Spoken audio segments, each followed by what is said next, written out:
Hello and good evening. So today we will be taking a small session of animal kingdom. We will we know that the animal kingdom is a vast kingdom and it is divided into phylums.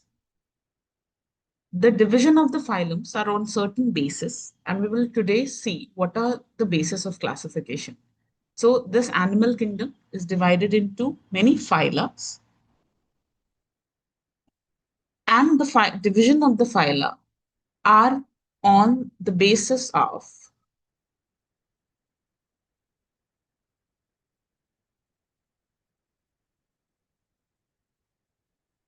certain characters.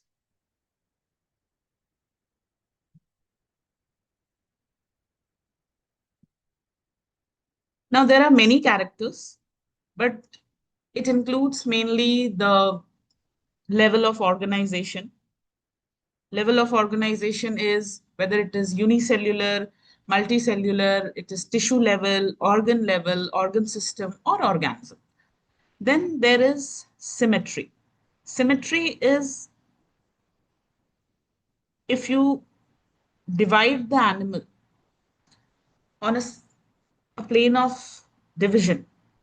Then, if it is divided into two equal halves along a single plane of symmetry, then that is bilateral symmetrical. If n number of plane of symmetry is there, then it is radial symmetry. If there is no plane of symmetry, then that is asymmetrical. Then there is metamerism.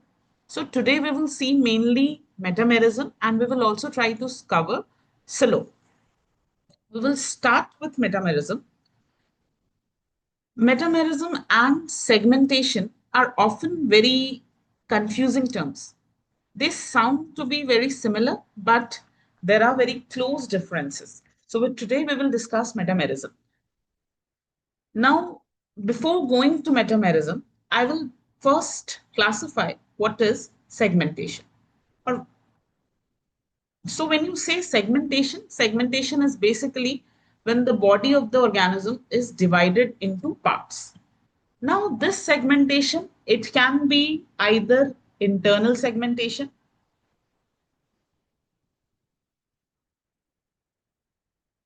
or it can be external segmentation.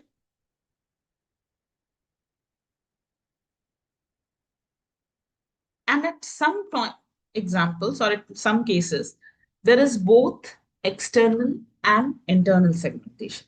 So in some cases, we have both external plus internal segmentation.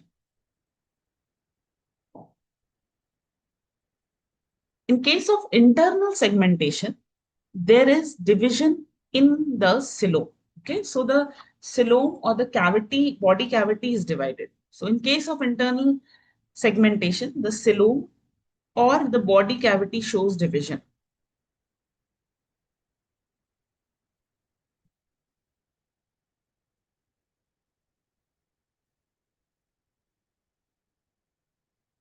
But this segmentation is only internally. This segmentation is not present externally. In case of internal segmentation, there is an example. There is example we include is of chordates. And these chordates, if you look the example, the body cavity in our case also is divided into thoracic cavity and abdominal cavity. However, this division is only internal. We cannot differentiate the segmentation by seeing the external or the morphological appearance. Coming to the external segmentation means the segmentation is only outside. Matlab, there is no division of the coelom.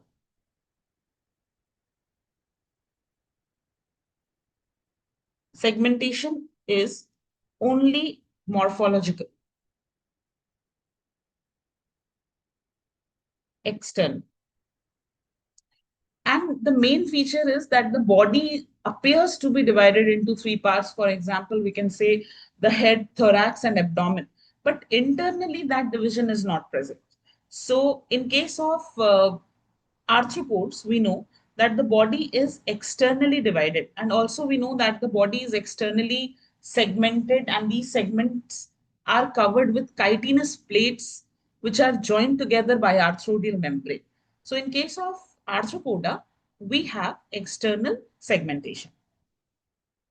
So we have one example, that is arthropoda, where external segmentation is present.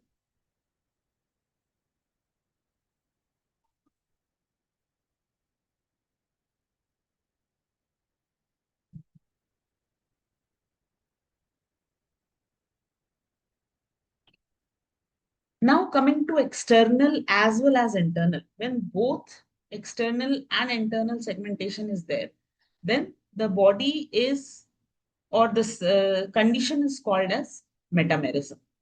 So one condition of metamerism is that we need to have both external as well as internal division or segmentation. Metamerism, if you look into the example, it is seen in case of annelids. Metamerism is seen in case of annelida. We know that the body of the annelids are divided into setae, which is externally visible. Also, there is another condition for metamerism, that is for metamerism to be happening, there should be or there must be repetition of at least one organ.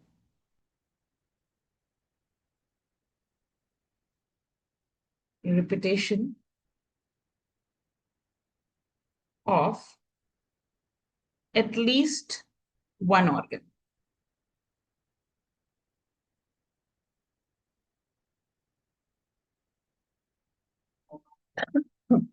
Annelida के case में we have metanephridia, which is present in each setae. So there are also a pair of walking legs in some examples.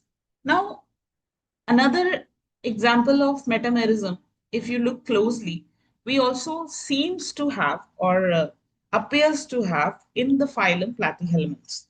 In phylum Platyhelminths, the example Taenia solium, it seems to be segmented, but that is pseudo segmentation. Now here I will tell you what is segmentation, true segmentation versus pseudo segmentation. So we have a special case of pseudo segmentation which appears in Taenia solium.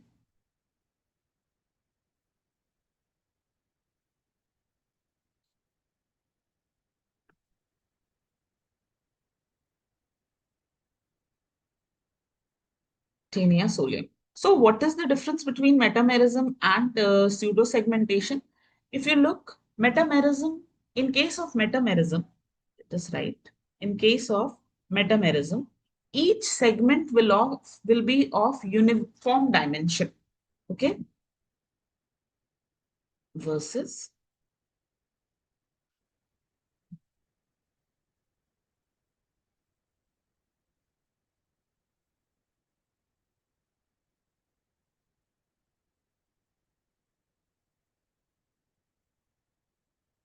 each segment is of uniform dimension.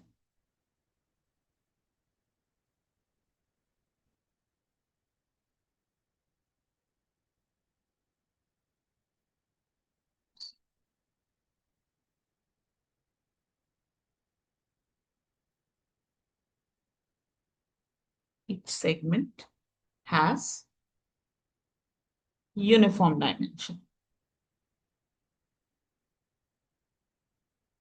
While in case of pseudo segmentation, the dimension is not same. If you look into Taenia solium, the anterior segments, they are less wider, while as you go to the posterior side, it is becoming more and more wide.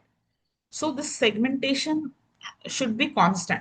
But when you talk about pseudo segmentation, it is non-uniform.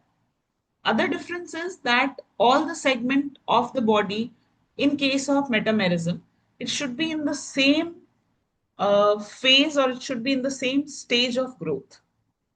Should be in same stage of growth.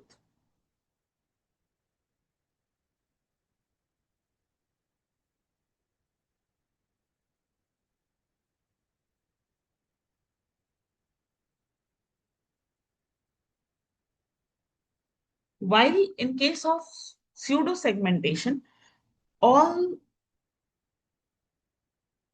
of them are in different stages of development. For example, in Tania solium, the most posterior ones, they are fully mature segments and they just have the uterus with the eggs, the last segments. They just have uterus and eggs. While if you go anteriorly, they are immature proglottids. Basically, they have the female reproductive system and the male reproductive system. So, as and when you move from the anterior to the posterior region, the proglottids they become more mature and or they are also called as gravid proglottids. So all of them are not in the same stage of development.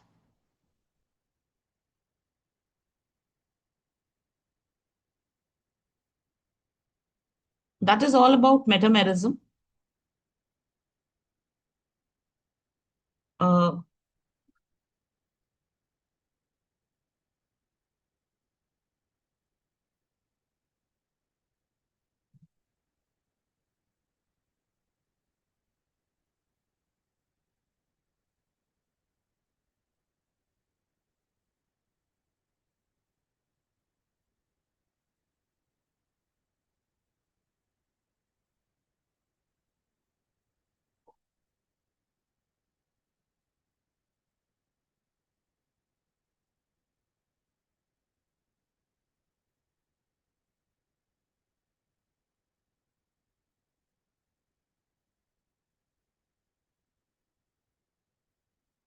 that's all about metamerism.